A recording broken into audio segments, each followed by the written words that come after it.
Many other areas in healthcare are receiving higher wages as a starting wage, and they deserve the same. Direct support professionals in Manitoba say they deserve to be paid livable wages that reflect the level of support they provide as human service workers. They're calling for action from the provincial government to increase the baseline wage so they can better support their families as well as the vulnerable population of Manitobans living with disabilities. Our DSPs are very skilled individuals, and they deserve the wage to match that. With all these different hats that they wear, they're having to use a minimum wage job, do a minimum wage job, and it's just not right. Guanji Pang says it's tough leaving his current role because he doesn't make enough to support his family. I don't want to say goodbye. I have no choice. So the pay is not good enough for me.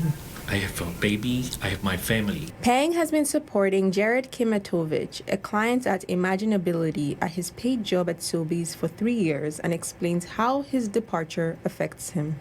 So there is nobody support him because we need to hire someone. But now the pay is not good, so nobody willing to come here. So he has to stay home, get upset, and waiting a new person. You have things like high turnover rates. You have, shortage of staff. I know a lot of my peers are working 2-3 jobs sometimes in the same field.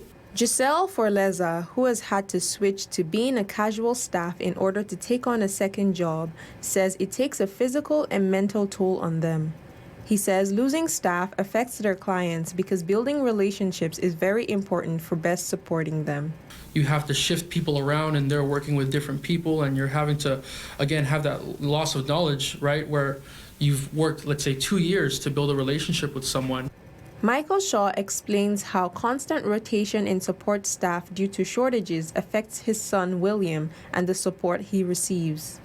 When it's a new person at the door every day, it's very hard for William. He seems almost reluctant to leave the house in the morning. My wife and I, we have jobs.